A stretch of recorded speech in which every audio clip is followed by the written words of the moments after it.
Check it out, guys. Welcome back. We're here for Dunk Dynasty, episode 13.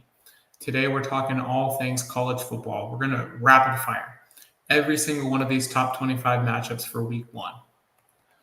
And for those of you that are ready, we all know where we're going to start. The game of week 0, Florida State Seminoles, Georgia Tech Yellow Jackets. The boys of Georgia Tech came into that game and dominated from start to finish. Their running game was better, their passing game was better, and they flat out balled.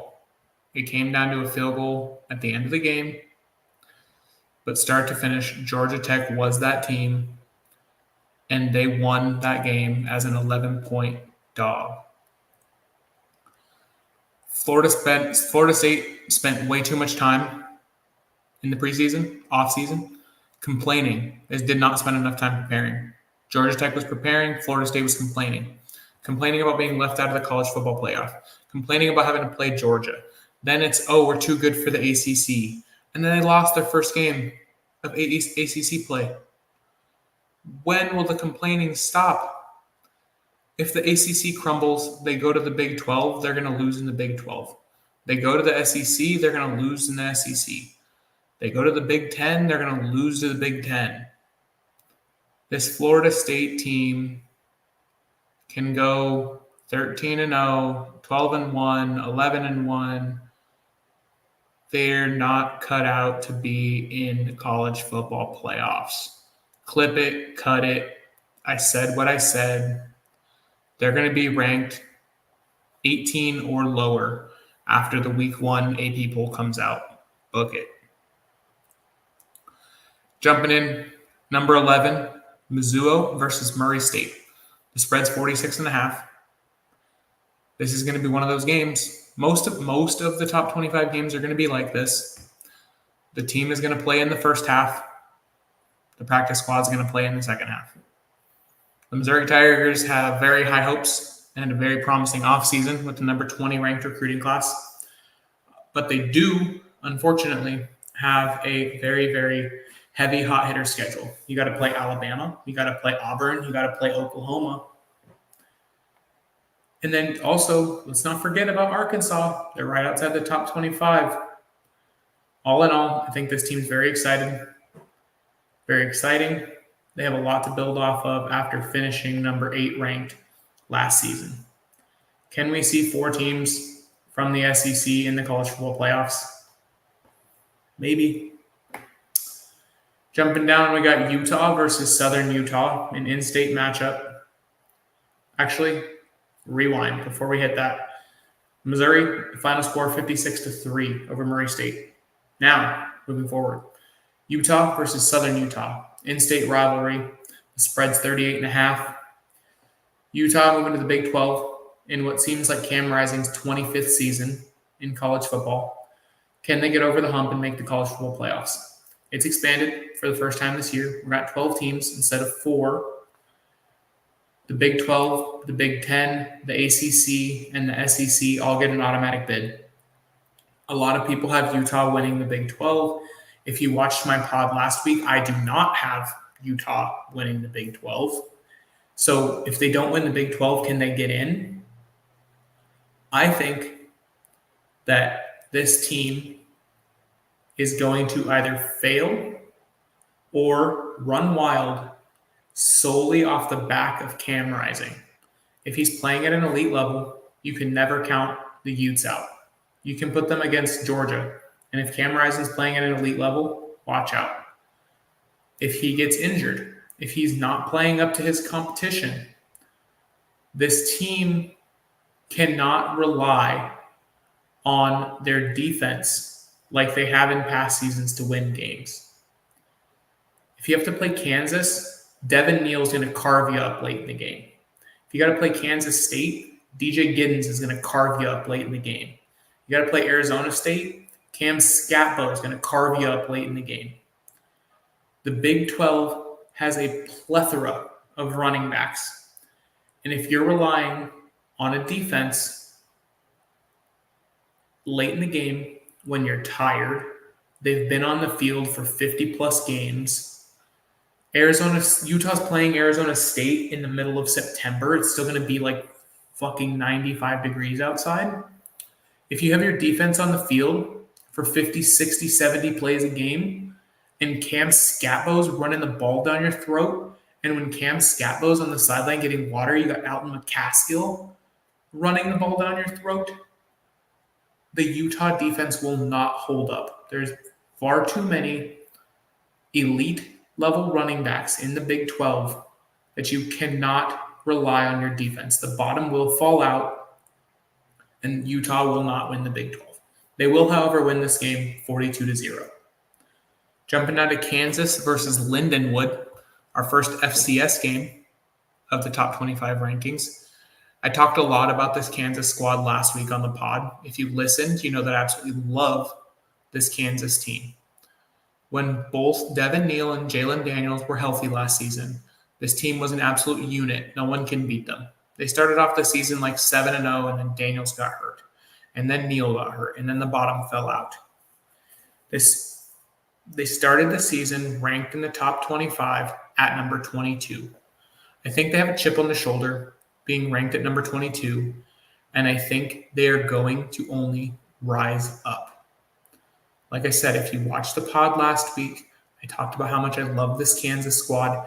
I think they only lose one game this season. Give me a final score, 52-0. NC State versus Western Carolina. We got the Battle of the Directional Carolinas, which wraps up the top 25 slate for Thursday. It's going to be a bloodbath. I don't know when it was the last time that the Leathernecks scored a touchdown. It legitimately may not have been several years. The spread is 33.5 to NC State, and the total is 60. In previous NC State seasons, they've relied heavily on their defense to turn into offense, whether that was fumbles, whether that was interceptions, whether that was 3 and outs, whatever that is the case, whatever that case looks like. I don't think that's the case this year. I think NC State puts up 50 on their own, and they win this game convincingly. Give me a final score, 56-7. Jumping down, Oklahoma versus Temple. Alert, alert. The only reason you know about Temple is if you followed Icy Vert when he turned them into a CFP powerhouse on College Football 25. Outside of the game, they're not good. They can't score. They can't defend. And they're simply not a good football school. They won a total of 3 games last season. One was against Akron, who only runs the ball. And surprise, surprise, another one is against Navy, who also only runs the ball. They run the triple option. The last time they played a ranked school was last season. They played SMU, which was ranked number 22 at home, and lost 55-0.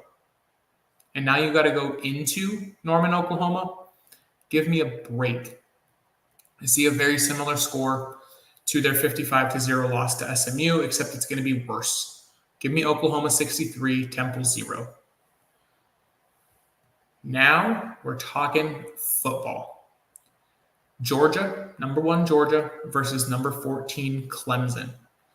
Kicking off the Saturday slate, we got a very, very good one in Clemson versus Georgia in a battle of the best SEC team versus the we want to be an SEC team.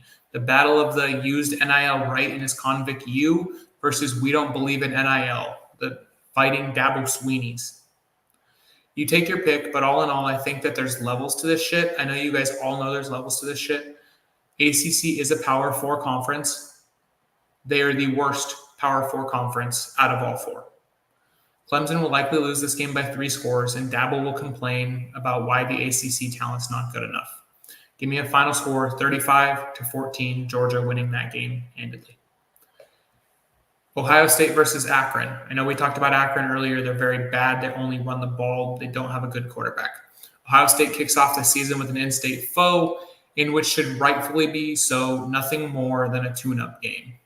Travion Henderson, Quinshad Judkins, Will Rogers will be out of the game at half. The second and third stringers will see the most playing time that they see all season against this Akron school.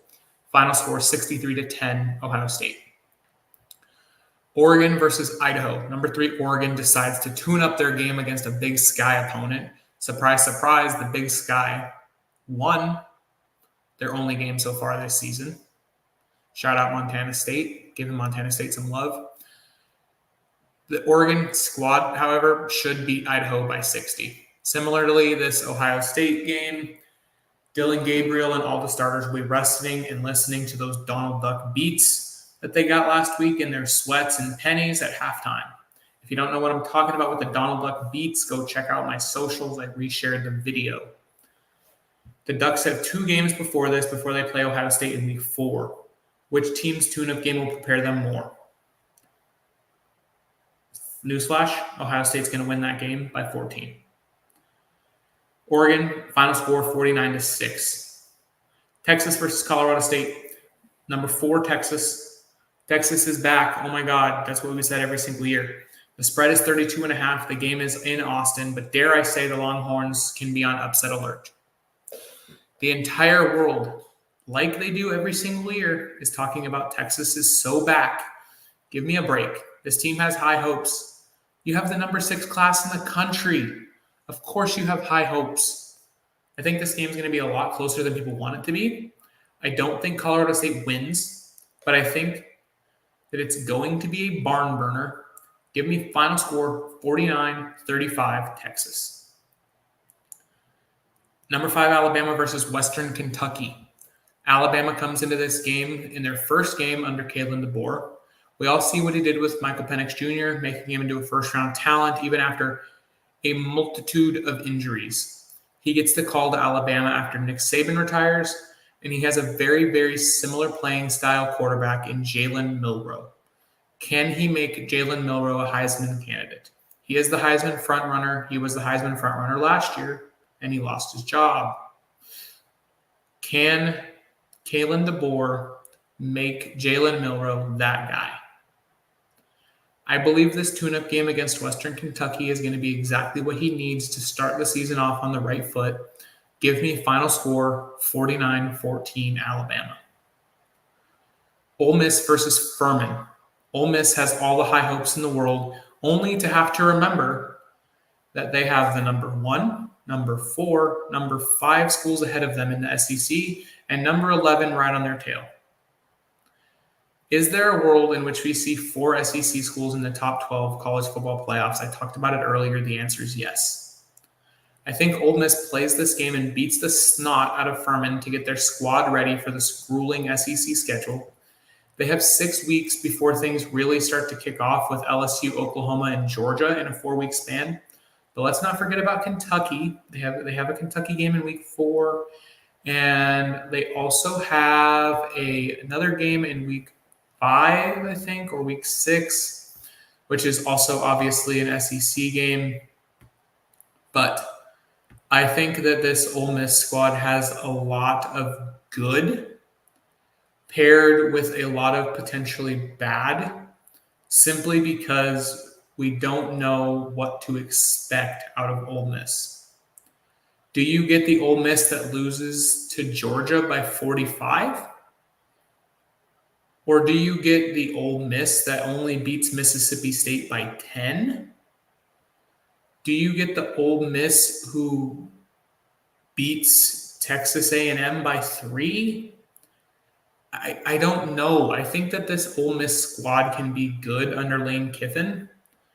I'm just very, very nervous because it seems like every single game they come out and play to what their competition is going to do. You need to play your game of football. We need to see more games like number 9 Ole Miss versus number 12 LSU last season, where it was an absolute barn burner and Ole Miss put up 55. If Ole Miss comes into every single game like they did against that LSU game last season, they will be very good. They will be in the college football playoffs, and they will be a number 1 ranked squad at some point this season. If they're playing down to their competition, sorry, Lane Kiffin, you're not going to be in the top 25 for long. Final score, 49-0 Ole Miss. Notre Dame versus Texas A&M. Texas A&M has been absolutely licking their chops for this game all offseason. Every time we see the Fighting Irish play a strong opponent, they always seem to be on the short end of the stick when it comes to the score. The ref calls, not making the appropriate plays, whatever it might be. I think there is a world where Notre Dame blows this team out of the water, but I think it's a lot closer, and I think Texas A&M wins on a field goal. Give me Texas A&M 31, Notre Dame 28. Penn State versus West Virginia. Penn State, number 8 in the country, goes into Morgantown week 1. Penn State's the only top 25 game before Sunday night where there's a single-digit spread at the writing of this video. The Mountaineers go into College Station and ruin James Franklin and every Penn State hopeful's dreams. West Virginia, 35. Penn State, 21. If you're a Penn State hopeful, I'm sorry, you shouldn't be. Go to sleep. Maybe next season they'll fire James Franklin and your team will be better. Until then, congratulations living in poverty when you're ranked in the top 25 every year and you do nothing. Michigan versus Fresno State. Another one of those games where it'll be 3-4 possessions where the starters will play, starters will come out, Michigan fan base will turn the game off and go to bed early because the game starts at 10:30 p.m. Eastern time. Fresno State's going to be the bottom of the MWC. There's not much reason to watch the Bulldogs' funeral. Final score 56-3, Michigan. Tennessee versus in-state rival Chattanooga. Coming into this season, I believe that the Tennessee fans are very excited. They have a lot to look out for. You have the rise of Nico Imalevala, very strong returning core on offense. You have a quarterback who can throw the ball. Not only can he throw the ball, because we all knew Joe Milton can throw the ball, but he can throw the ball accurately. I'm excited to watch this squad. I've always wanted to attend a game at Neyland. 3 games this season where the Volunteers will be underdogs, and that's going to be against Georgia, against Texas, and against Missouri. This is not one of them. Give me final score Tennessee 52, Chattanooga 3. Oklahoma State versus South Dakota State. Oklahoma State's a very strong season, high hopes at the beginning of the year, like many teams do. Ollie Gordon will be a talent to be reckoned with in the Big 12, and the Cowboys will be at the top of the Big 12 yet again for another season. With that being said, the South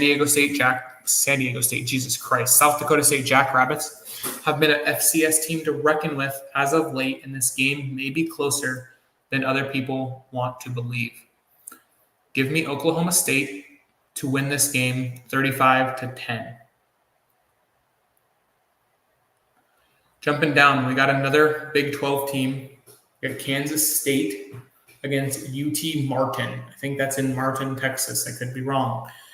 Here's where we're focusing on yet another Big 12 team in which K-State Wildcats. The season where many people think the Wildcats will be at the top with Big 12 with Utah at the end of the season.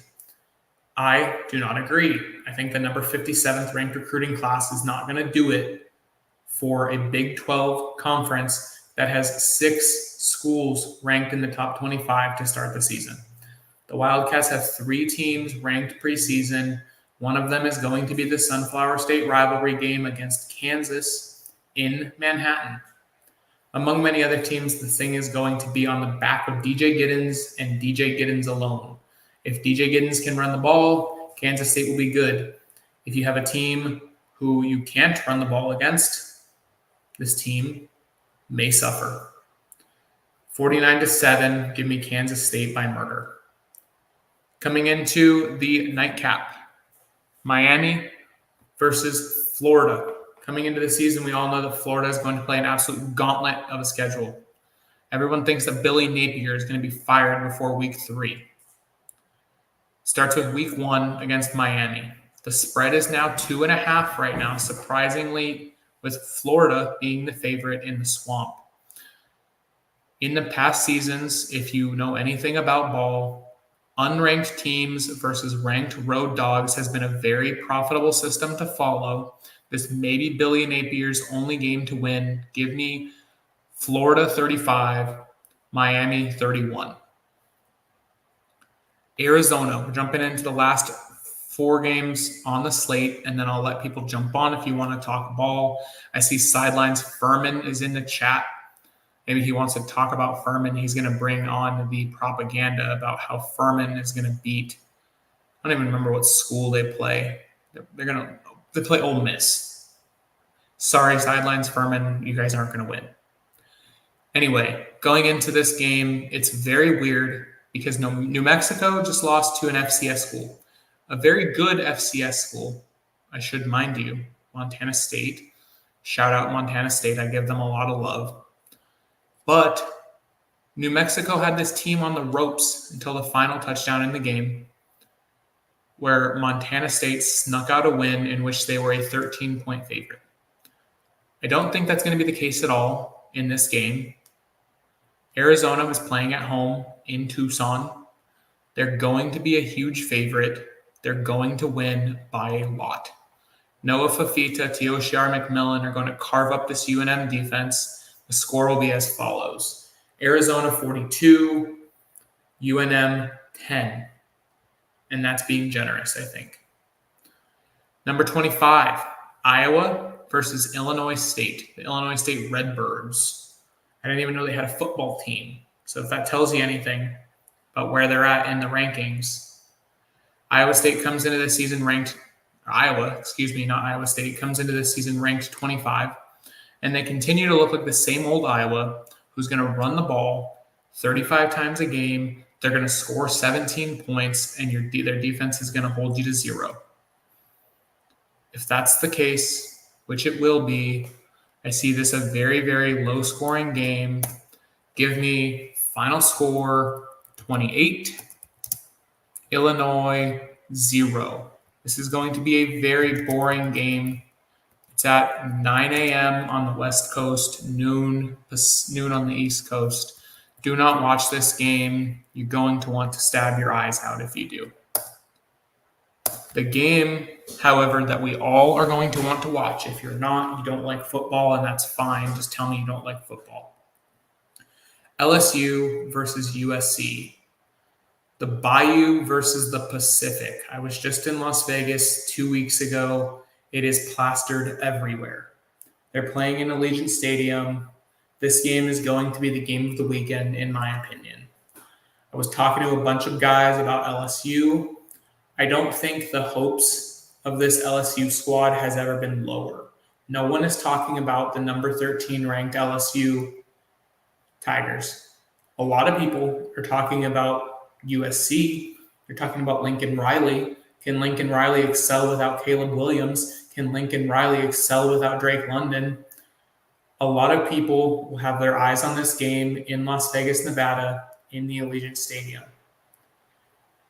I think that LSU is going to blow this USC squad out of the water. We talked about this earlier when we were talking about Georgia versus Clemson. There's levels to this shit. LSU by 21. Give me a final score. LSU 35, USC 14. In the final game of the weekend, we get to talk about Florida State again. They played a game in week 0 and they lost. They're going to play a game in week 1 and they're going to lose again. Florida State versus Boston College. They're the only team to play on Sunday night. The NCAA did them a little bit of favors because they had to fly home from Dublin after losing to Georgia Tech. So they gave them a game on Sunday instead of a game on Saturday. With that being said, this Florida State squad, I talked about it at the beginning 25 minutes ago. I will tell you again to wrap it up. This Florida State team will not be ranked. DJ Uiagalelei is not good. DJ Uiagalelei is going to transfer into a McDonald's uniform at the end of the season. He's not going to be playing on Sundays. Maybe he's going to be playing on Friday nights in the CFL or something like that. But when the lights are bright, DJ Uiagalelei absolutely shits the bed. He did it against Georgia Tech in Dublin. He's going to do it at home this week against Tallahassee against Boston College. Boston College 21, Florida State 18. Final score. Florida State starts the season 0-2. Tallahassee's on fire. And Norvell's losing his job. Let me know your thoughts. Like, share, comment the video. I appreciate all the love. We'll be back again next week we'll recap all these games and we'll go next week with the week 2 games. Have a great day, everyone. Until next week, peace.